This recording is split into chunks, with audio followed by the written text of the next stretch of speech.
اكشن. شكلي حلو. اوكي.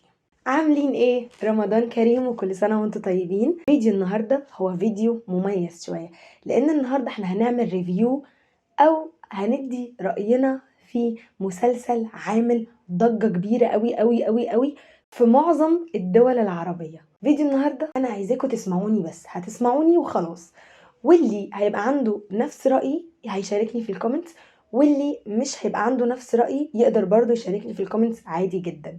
بس قبل ما نبدأ ما تنسوش ان انتوا تعملوا لايك وشير وتشتركوا في القناة، واهم حاجة ان انتوا تشيروا الفيديو ده مع باقي اصحابكم عشان يقولوا لنا رأيهم برضه. انا بقى جيت لكم بالمسلسل اللي كل الناس عمالة تتكلم عنه على التيك توك وعلى الانستجرام وعلى كل مكان، حرفيا بيطلع لي المسلسل ده. قلت في عقل بالي انه لا، قلت في عقلي انه لا، انا لازم اتفرج عليه، لازم اعرف الناس دي ايه اللي عجبها في المسلسل او ايه اللي شددهم لتلك الدرجة عشان يتكلموا عنه. وبصراحة انا اتفرجت عليه. هتعرفوا رأيي بكل صراحة النهاردة، فانا جاي اقول لكم عن رأيي بكل صراحة، مش هخاف ومش هتردد. هقول بصراحة. مسلسلنا النهاردة اسمه أنج موتيانج سيكشن اي. اتمنى ان انا اكون نطقت الاسم صح. هو بالعربي اسمه جوهرة القسم اي. المسلسل فلبيني ومن 16 حلقة. لحد هنا احنا حلوين.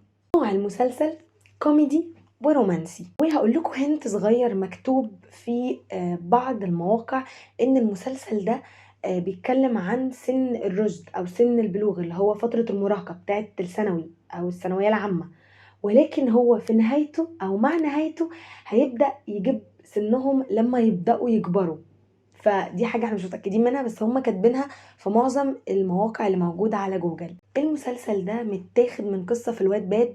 طبعا اللي ما يعرفش الواد باد ده هو موقع عليه روايات كتير، ناس بتكتب، اي حد ممكن يقدر يكتب، انتوا شخصيا ممكن تقدروا تكتبوا عادي، اي حد ممكن يقدر يكتب عليه رواية، وعليه قاعدة جماهيرية كبيرة. انا شخصيا كنت بقرا عليه روايات بس من فترة طويلة قوي، يعني تقريبا 3-4 سنين كده، وبعد كده وقفت خلاص بقى. فالمهم ان الموقع ده عليه روايات كتير قوي، وبصراحة في منهم روايات تحفة يا جماعة. المهم ان القصة متاخدة من رواية هناك لبنت فلبينية بتكتب روايات، والمفروض ان الرواية دي اسمها Eat More to be happy تقريبا. يعني المسلسل اتعرض يوم 3 يناير 2025، يعني الشهر اللي فات تقريبا. ومن هنا المسلسل طلع لحد ما وصل لنا في الدول العربية، عمل ضجة كبيرة قوي في كل الدول العربية لحد ما وصل لي.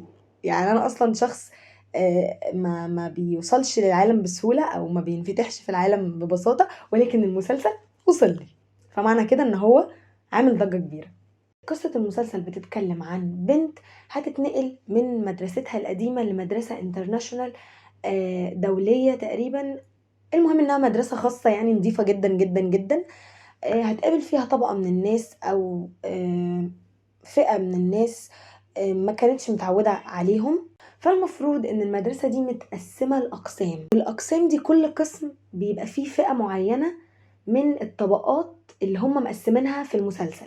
يعني مثلا في الطبقة اللي هي الناس اللي هم الهاي كلاس بقى، وفي الطبقة اللي هي العادية، في الطبقة المشاغبين، طبقة اللي هم الشطار، الحاجات دي. فالمفروض ان هي هتنتقل لقسم اللي هو ده، اللي هو كله ناس مشاغبين ليهم سجل الحاجات الوحشة اللي عملوها في المدرسة.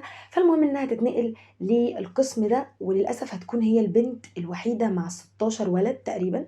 المهم هتبقى هي البنت الوحيدة في الجروب كله بتاع القسم ده. فالمفروض ان الولاد دول في منهم ولد هو رئيس الفصل، فالشخص ده مش هيبقى حاببها انها تبقى موجودة وسطهم، وهيحاول بكل الطرق ان هو يطردها. بس هي هتكون شجاعة وهتبدأ تقاومهم وهتبدأ تقف قصادهم. مع الوقت المفروض ان القصة بتتطور بقى، ونشوف بين البطل ده هو الولد اللي هو رئيس الفصل وهي علاقة حب، او انا مش عارفة لحد دلوقتي، يعني انا لحد دلوقتي مش عارفة. المهم ان المفروض هتنشأ بينهم علاقة، وحتى هي وباقي الولاد اللي معايا في الفصل. لحد هنا والقصة عادية جدا، مفيش اي اندهاش. قصة عادية. كل بس اللي جذبني للقصة ان بتتكلم في مدرسة او المسلسل مدرسي، وانا بحب المسلسلات المدرسية، فده اللي شدني ان المسلسل مدرسي مش اكتر ولا اقل. تعالوا بقى نخش على الابطال. انا مش هقول كل الابطال، انا هقول اكتر 3 ظاهرين او اكتر 3 عليهم العين.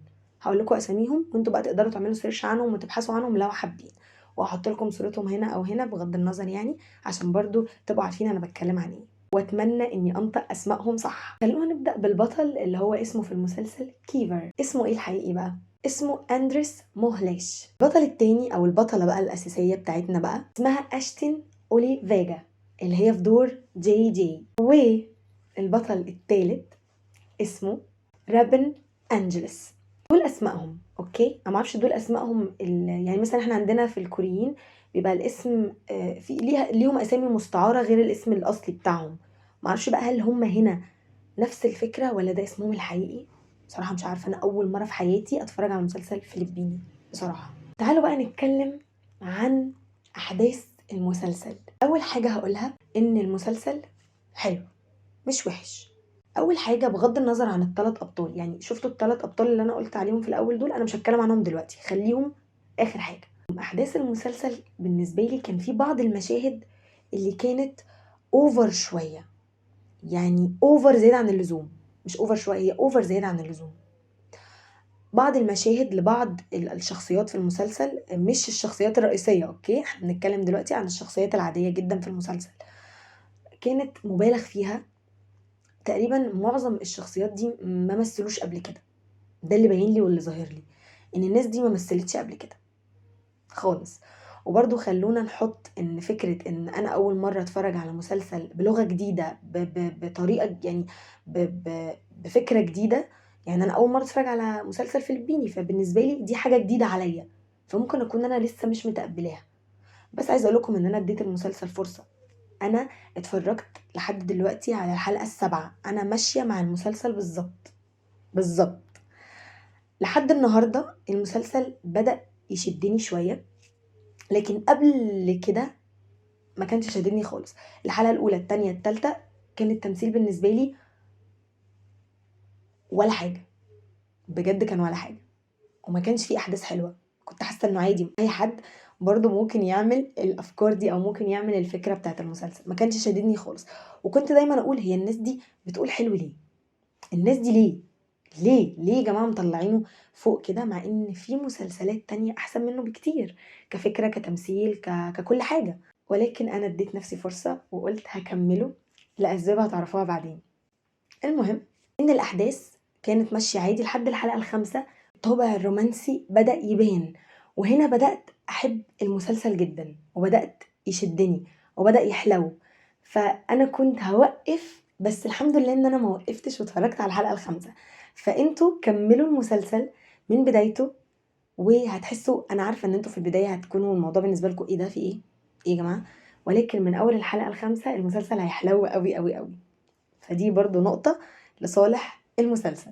تعالوا بقى نتكلم عن ال3 ابطال اللي انا ذكرت اسمهم في الاول. بصراحة ايه الحلاوة دي بجد، ايه الحلاوة دي، هم حلوين كده ليه اصلا؟ يعني اوكي انا معاكم في ان ممكن يبقى التمثيل مش 10/10، بس حلاوتهم كفيلة ان انا تخليني اتفرج على المسلسل. يعني مثلا تعالوا نتكلم عن رياكشنات البطلة، كيوت، كل رياكشناتها يا جماعة كيوت. ايه الكياتة دي؟ انا مش شفتش كده بصراحة. هي بصراحة بتتقن تعبير وشها قوي. المهم ان هي بجد كيوتة قوي وشكلها كيوت وعجباني قوي.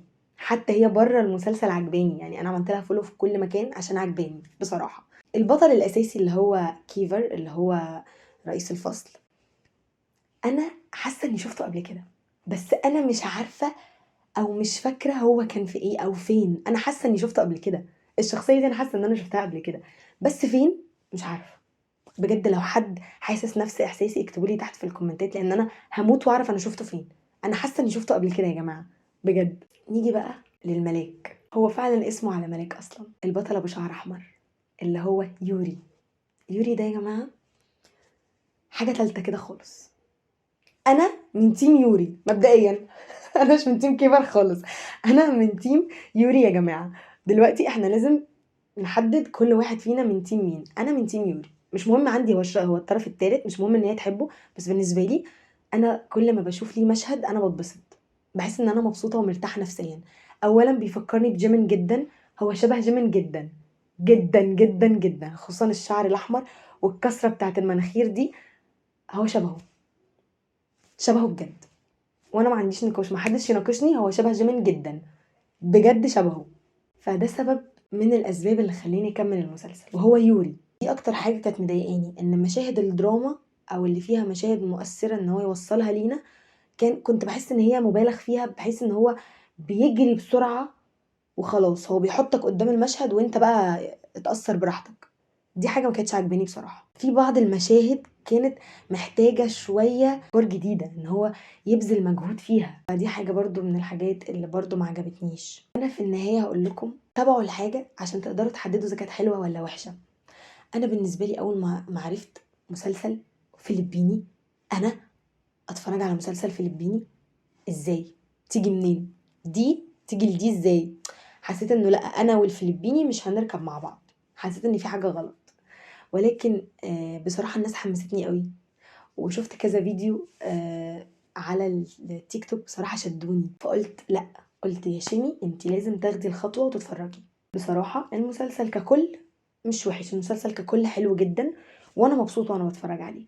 بس هما محتاجين شويه يبينوا المشاهد الرومانسيه اكتر. انا كلامي ده بناء على اني وصلت للحلقه السابعه، انا لسه هكمله وهجيلكم برضو في فيديو جديد وهكمل لكم وهحكي لكم عن رأيي. هقول لكم بقى الرأي الأخير خالص في المسلسل من بعد ما هكمل بعد الحلقة السابعة طبعا، لأن أنا حاليا واقفة لحد السابعة بالظبط.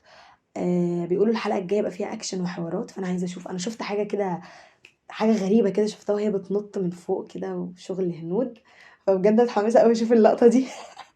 بجد متحمسة ليها قوي قوي قوي. فأنا هرجع لكم تاني في فيديو تاني وهقول لكم فيه بقى الرأي النهائي خالص. يعني اعتبروا ان الرأي ده مش رأي 100%، ممكن يتغير على فكرة، لان لسه فيه 7 حلقات تانيين، يعني لسه نص المسلسل تقريبا. فاستنوني، انا ما خلصتش ولسه هرجع تاني واقول لكم عن رأيي النهائي في المسلسل جوهرة القسم ايه.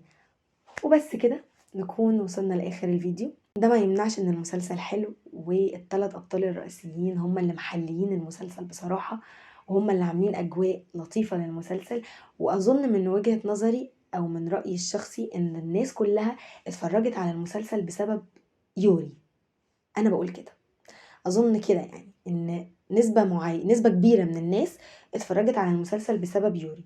يعني انا شخصيا اتفرجت عليه، اول سبب عشان هو لطيف قوي، تاني سبب عشان هو شبه جيمين يا جماعة، هو شبهه جدا. لو انتم متفقين معايا اكتبوا لي تحت في الكومنت. وبكده يكون الفيديو خلص. اتمنى انكم تشاركوني رأيكم في الكومنتات، وتكتبوا لي انتوا حسيتوا بايه، وكان المسلسل بالنسبة لكم جه ازاي، واتفرجتوا عليه ازاي اصلا، وهل انتوا كملتوه ولا من الناس اللي ملت وزهقت ووقفت وما كملتوش اصلا. ولو لسه اول مرة هتشوفوه برضو اكتبوا لي تحت، واستنوني في بارت 2 من الفيديو ده، وهنزله لكم قريب ان شاء الله. كل سنة وانتم طيبين، وما تنسوش اخر حاجة ان انتوا تشتركوا في القناة وتعملوا لايك للفيديو، واشوفكم في فيديو جديد. باي.